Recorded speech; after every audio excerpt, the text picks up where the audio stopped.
surnaturel. Deutéronome 8, versets 12 à 18. Je vais m'évertuer d'être très, très posé. Pour permettre à chacun d'entre nous, non simplement de comprendre, mais d'être en même de transmettre ce message à toutes les personnes qui nous côtoieront dans le futur. Deutéronome 8, versets 12 à 18. Vous y êtes? Deutéronome 8, versets 12 à 18. Il est écrit, lorsque tu mangeras et tu rassasieras. Lorsque tu bâtiras et habiteras de belles maisons. Cela est ta portion. Vous voyez, quand vous lisez la Bible, lisez-la bien. Il n'a pas dit s'il t'arrive, on dit lorsque. Donc, Dieu est tellement sûr que ce sera ta portion. Lorsque tu bâtiras et habiteras de belles maisons. Je te dis, ces jours sont en train d'arriver. Et ils sont en train d'arriver à grands pas. Amen. Amen. Donc si tu es locataire, tu n'es qu'en transit. On est déjà dans le surnaturel. Hein? Lorsque tu mangeras et tu rassasieras. Et lorsque tu bâtiras et habiteras de belles maisons, continuons, verset 12, 13. Lorsque tu verras multiplier ton gros et ton menu bétail. C'est-à-dire, tu as une entreprise, tu en auras deux. Tu as deux, tu en auras quatre. Tu as quatre, tu en auras six. Amen. Ça sera c'est ta portion. Et tu verras s'augmenter ton argent et ton or. S'accroître tout ce qui est à toi. Et maintenant, j'appelle sur ta vie la croissance. Et la Bible dit, lorsque tu verras, au verset 13, 14, s'il vous plaît, prends garde que ton cœur ne s'enfle. Prends garde que ton cœur ne s'enfle. Et que tu n'oublies l'Éternel, ton Dieu, qui t'a fait sortir du pays d'Égypte, de la maison de la servitude. Moi, je dirais, prends garde, reviens sur le verset, s'il te plaît, prends garde que ton cœur ne s'enfle et que tu n'oublies ton Dieu, qui t'a fait sortir de la pauvreté, du pays de la galère. Continue au verset 15. Et qui t'a fait marcher dans ce grand et affreux désert, où il y a des serpents brûlants et des scorpions, dans les lieux arides et sans eau, et qui a fait jaillir pour toi de l'eau du rocher le plus dur. Verset 16. Qui t'a fait manger dans le désert la manne inconnue à tes pères. Je déclare sur ta vie que ce que tes pères n'ont pas expérimenté, tu l'expérimenteras au nom suprême de Jésus. Observez que Dieu a la capacité de te faire manger ce que tes pères n'ont pas mangé.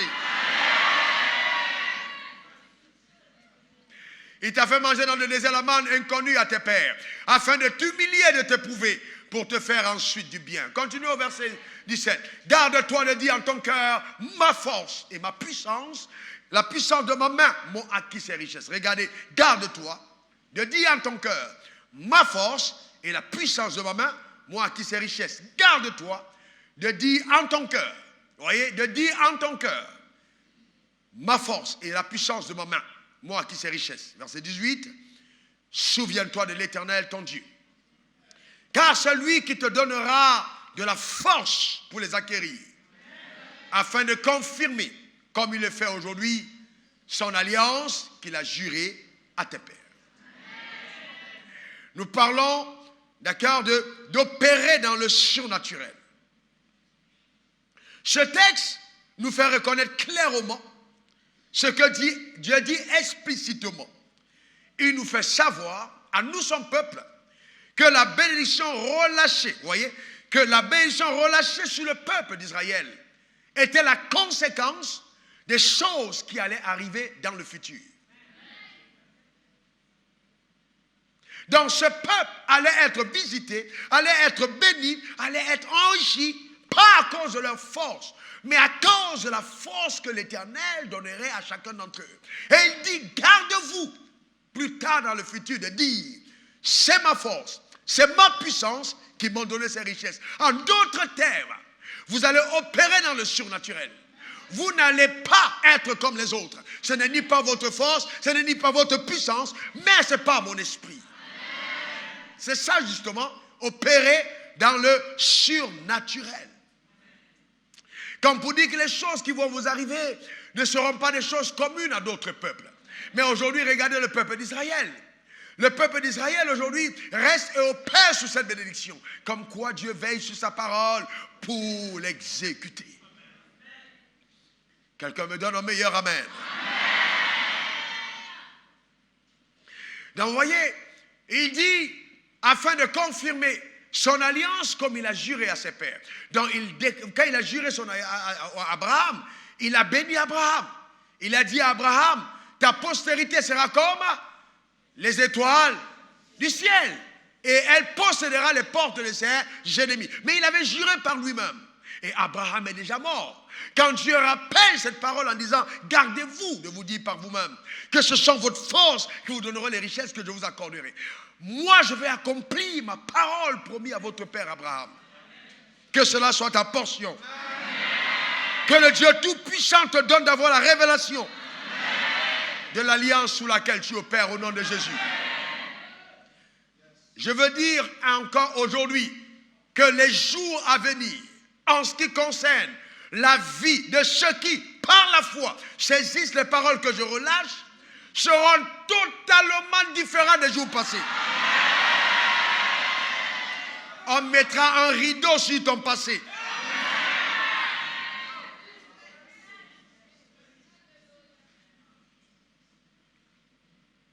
Vous voyez, la bénédiction est donc extrêmement puissante. Et j'ai dit qu'elle était plus puissante que la connaissance. Mais la connaissance est indispensable pour jouir de ces bénédictions. Mais la bénédiction est plus puissante que la connaissance. Je peux avoir de la connaissance et être maudit. Alors la connaissance ne me sera pas utile parce que le ciel sera fermé. Mais si je suis béni, mais je n'ai pas la connaissance, alors je périrai, faute de connaissance. Donc la bénédiction a plus de poids que la connaissance. La première chose que Dieu fit quand il a créé Adam, il n'a pas dit va à l'école, apprends tous les livres, il n'a pas dit va, non, il a d'abord béni avant toute chose. Parce que la bénédiction est la chose primordiale dont chaque enfant de Dieu a besoin pour sa vie. Vous voyez donc, et vous voyez, il dit, je vous donnerai la force de prospérer et d'acquérir des richesses. Là, nous parlons de l'onction. Quelqu'un dise onction. Quelqu'un dise encore onction.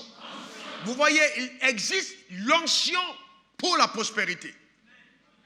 Oh, oui. Ou alors, l'onction de la prospérité fait partie d'une fonction de l'onction.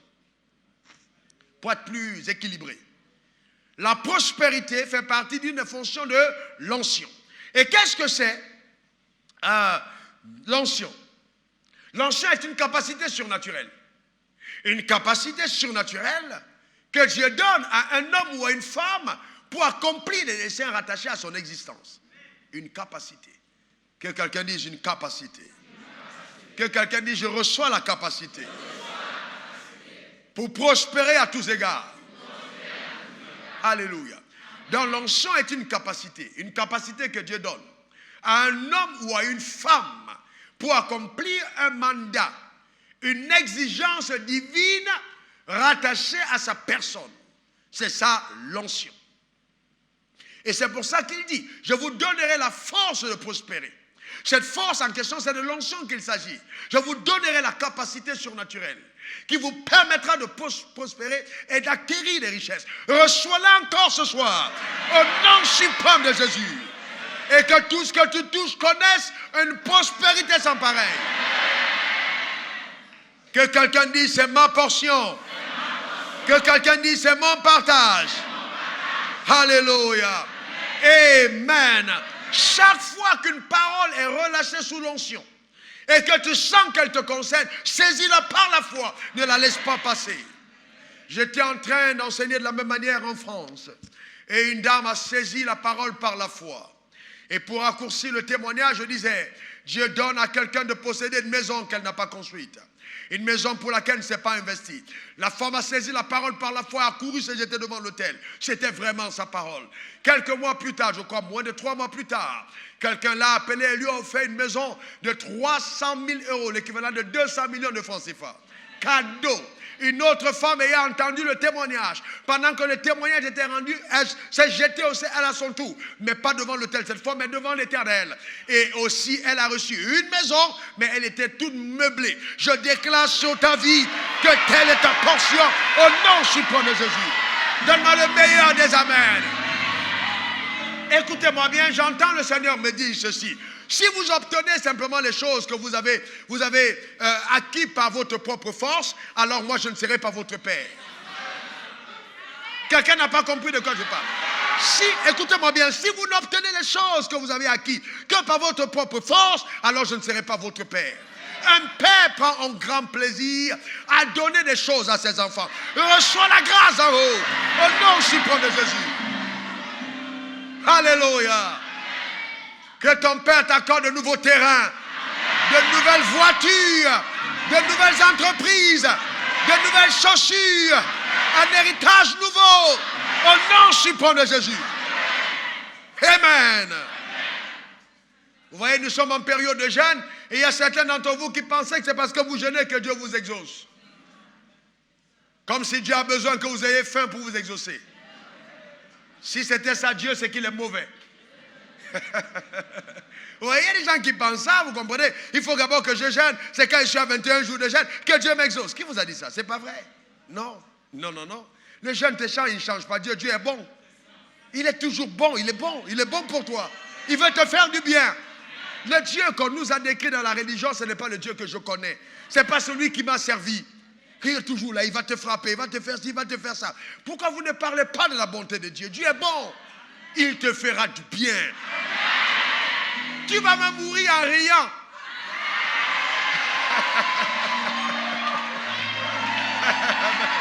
Amen. Amen. Alléluia. Amen. On trouve ton cadavre, tu es là, tu ris à moi. C'est pas en pleurant, mais en riant dans la gloire. Que quelqu'un dise, c'est ma portion. Amen. Vous voyez donc, il apparaît clairement dans les Écritures, en Deutéronome 8, au verset 18.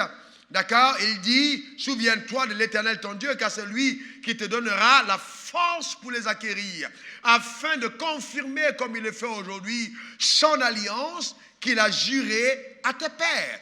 Donc alors Dieu te donne de prospérer parce que derrière il y a une alliance. Et l'alliance, chaque fois qu'il y a un contrat, chaque fois qu'il y a une alliance, il y a prononciation de bénédictions et de malédictions. Et les bénédictions ont été relâchées. Et ces bénédictions enrobent ta destinée. Elles couvrent ton ciel et elles te donnent de jouir des résultats différents de ceux des païens. C'est ça ta portion. Tu ne pourras pas être l'égal des païens parce que tu opères sous un ciel différent. Ce sont des choses que Dieu m'a enseignées. Et je voudrais insister sur le fait que cette série que nous sommes en train de voir est tellement riche. Dieu m'a donné le feu vert pour commencer à partager les expériences surnaturelles que j'ai eues dans la richesse. Donc je vais prendre mon temps avec vous. Parce que je me dis, en tant que votre père, vous êtes les premières personnes à qui je devrais les donner. Maintenant, c'est vrai que j'ai des fils qui sont au loin et qui sont connectés à cet hôtel. Vous êtes les premières personnes redevables de la grâce que je porte.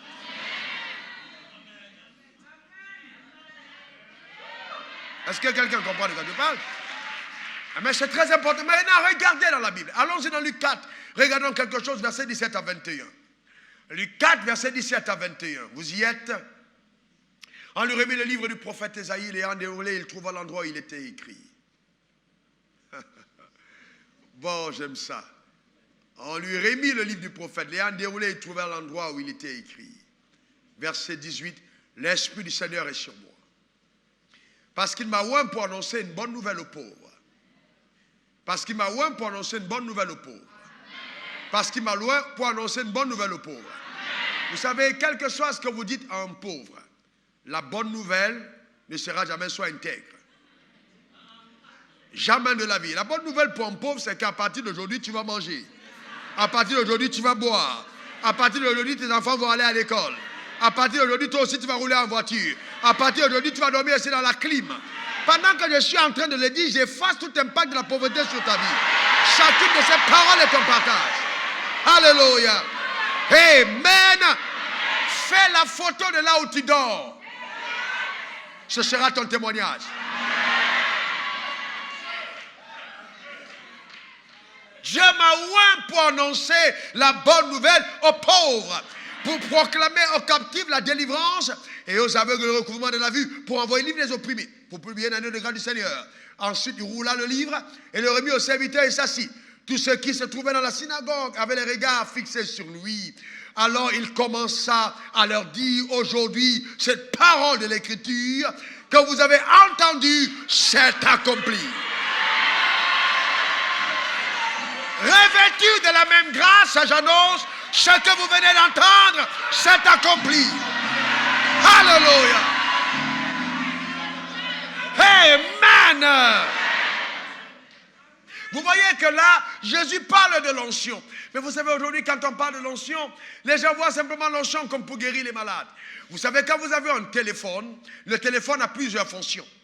Mais la fonction principale, la fonction numéro 1 d'un téléphone portable, c'est quoi? C'est quoi? C'est pour appeler, n'est-ce pas? Passer un coup de fil. Les mails, ça vient après.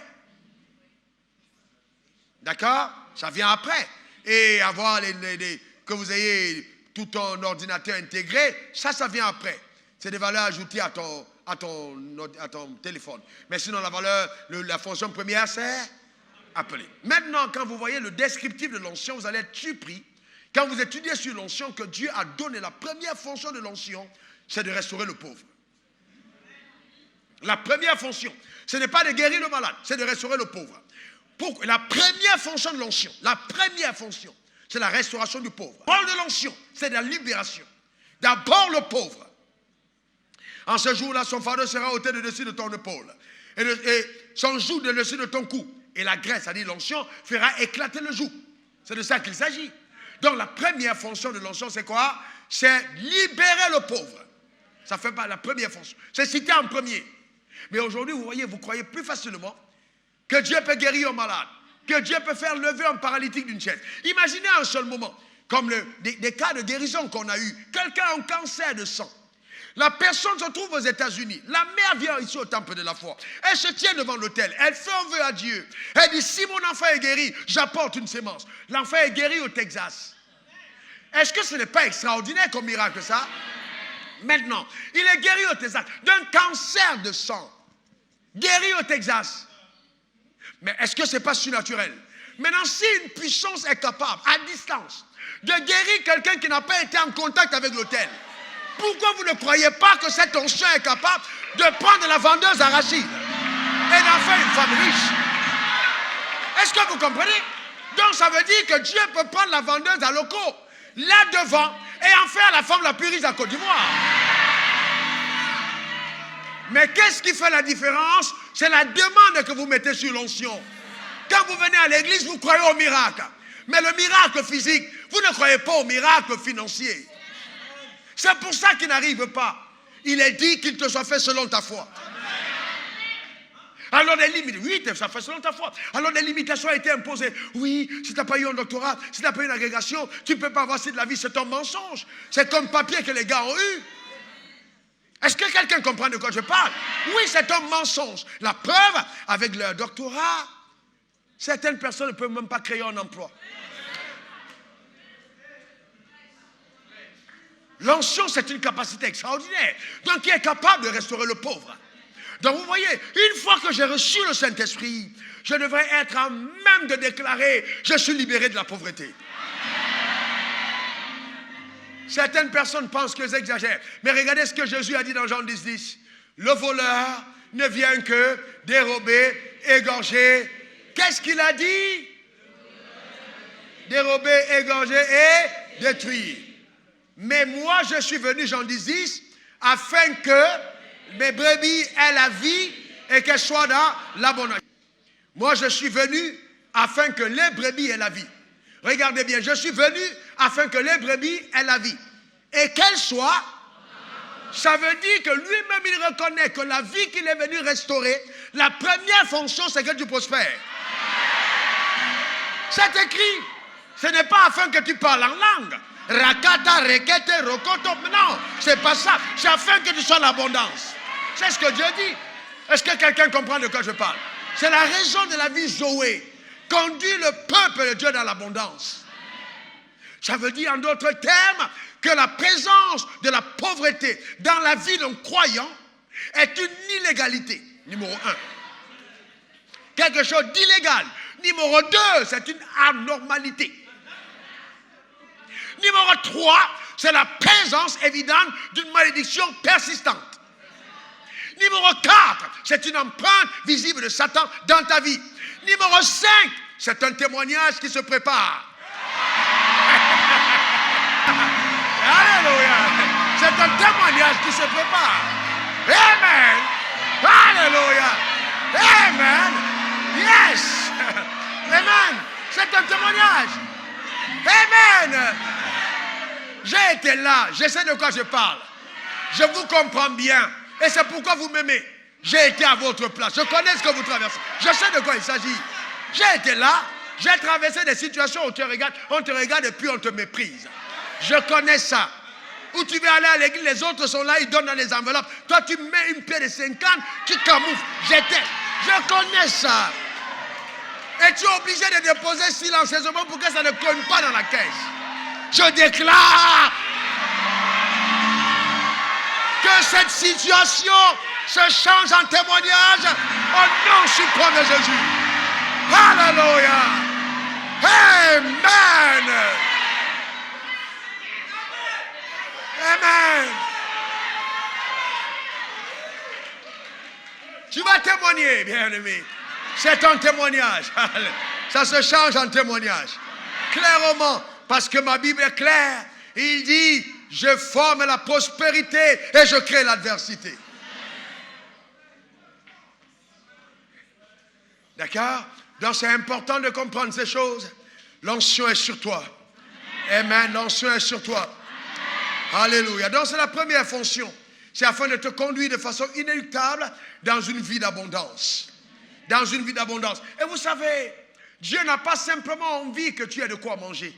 Il veut que tu aies abondamment. C'est-à-dire que ta vie devienne une ressource. Afin que d'autres personnes viennent manger à ta table. À cause de la grâce divine. C'est de ça qu'il s'agit.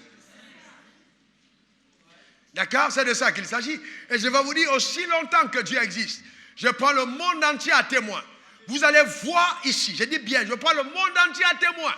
Vous allez voir des témoignages qui vont amener les gens à rester éveillés toute la nuit. Sérieusement. Vous allez voir de vos propres yeux. Vous allez voir ça de vos yeux. Les gens vont voyager, quitter l'Asie, quitter l'Amérique, quitter l'Afrique, quitter l'Europe pour venir s'asseoir ici. À cause de ce que les yeux auront vu. Je vous parle sérieusement. Vous allez voir de vos propres yeux. Prends garde au voisin que tu as. Tu ne sais pas qui il est. Fais attention à la voisine que tu as. Tu ne sais pas qui elle est. Wow, tu ne sais pas qui elle est. Amen. Est-ce que quelqu'un comprend de quoi je parle? Maintenant, écoutez-moi attentivement. Oh, ça, vous allez aimer ça. La parole de Dieu, elle est simple, elle est claire, elle est limpide, elle est puissante. Quand on parle de surnaturel, est-ce que vous savez que beaucoup de croyants ne savent pas ce que ça veut dire? Le surnaturel, c'est ce qui ne révèle pas de l'ordre naturel. C'est-à-dire qui ne dépend pas de l'ordre naturel. Donc les choses qui arrivent normalement aux autres ne sont pas des choses qui t'arrivent. Les gens disent, oh oui, dans tous les cas, pour être milliardaire, il faut étape numéro 1, étape numéro 2, étape numéro 3, étape numéro 4, étape numéro 5. Dieu n'est pas obligé de respecter les étapes. Non, non, non. Je suis désolé, il n'est pas obligé de respecter les étapes. Pas du tout. Dans mon village, il y a tellement de sorciers. Le village où ce corps est d'origine. Parce que mon vrai village, c'est au ciel. Les gens sont capables de planter de la banane le matin.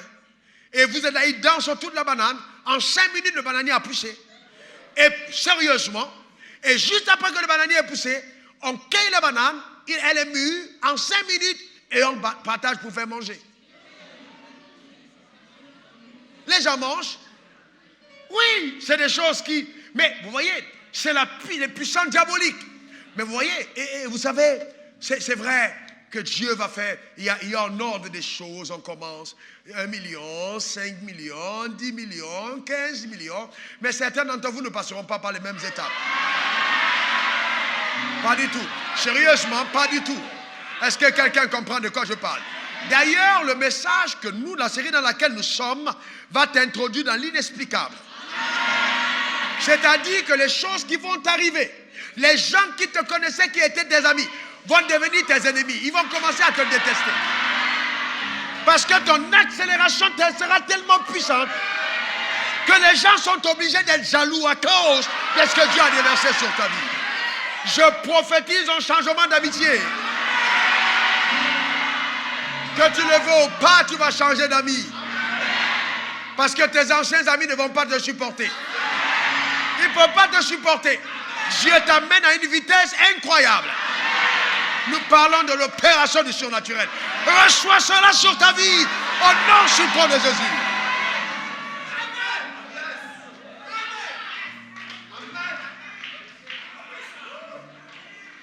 C'est le surnaturel. C'est ce que l'onction est capable de faire, des choses surnaturelles. Et on a défini l'onction comme qui ne révèle pas de l'ordre naturel les choses. Mais écoutez, regardez ce que même le Larousse reconnaît. Qui est révélé, produit, accordé par la grâce de Dieu. Ça c'est le Larousse. Qui est révélé, qui est produit, qui est accordé par la grâce de Dieu. Ça veut dire que même les académiciens de la langue française, quand ils arrivent devant le mot surnaturel, ils reconnaissent que quand ça arrive, c'est la grâce de Dieu. Non. Est-ce que quelqu'un comprend de quoi je parle? Mais maintenant, toi, tu n'es pas simplement dans la grâce, mais tu vis dans la grâce. Est-ce que quelqu'un comprend de quoi je parle? C'est incroyable. Nous sommes dans la grâce.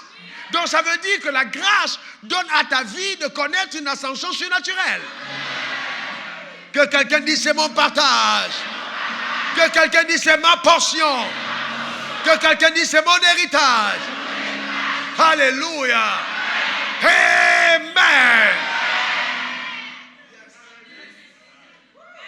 Amen. Donc c'est ce que le surnaturel est capable de faire. Des choses extraordinaires qui révèlent de la grâce de Dieu. De la grâce de Dieu. De la grâce de Dieu. Ça c'est important. Vous voyez, le surnaturel n'a pas de limite. Le surnaturel n'a pas de limite. Et quand le surnaturel entre en action, on ne peut pas l'expliquer. On ne peut pas l'expliquer. C'est pour ça que les gens vont t'accuser. Vous voyez aujourd'hui, dès qu'un enfant de Dieu commence à prospérer, dès qu'on voit une jeune dame avoir une voiture, avoir une belle allure, avoir des cheveux éclatants et des ongles tout à fait soignés, on a tendance à croire qu'il y a un homme derrière. Est-ce que quelqu'un comprend de quoi je parle? N'a aucune crainte. Il ne faut pas nier qu'il y a un homme derrière. Il y a un homme derrière. Jésus est derrière.